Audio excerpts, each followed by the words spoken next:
แห่งเฒ่าแห่งงามเป็นคำนิยามของสาวทรงป่าคนผู้เกิดซาสิพ่อมีวาสนาบ่นอแห่งเฒ่าแห่งสวยจนใจระทวยแล้วหูบ่มีแล้วไปนอคนครองจองหัวใจ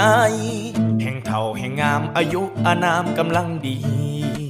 มักเอื่อยอีหลีบักลาต้องเฮ็ดจังใดสาวทรงป่าจังแม่นตาฮักถึกใจเฮ็ดบุญวัดใดจังได้เอื้อยมาเป็นแฟน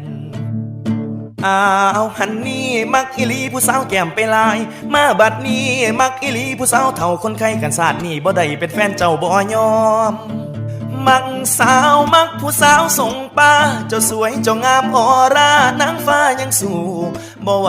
มอบที่หนึ่งให้เธอมิดยูนิเวอร์ยังชิดซ้ายน่าหักยิ้มหวานโรงงานน้ำตาลก็ยังอายจังแม่นดีต่อใจส่งป้าคนน่าหักมาลาก็คงบ่แสบสมาแก่ติดอ่อนตอนบักคักแน่แพ้ทางผู้สาวทรงป่า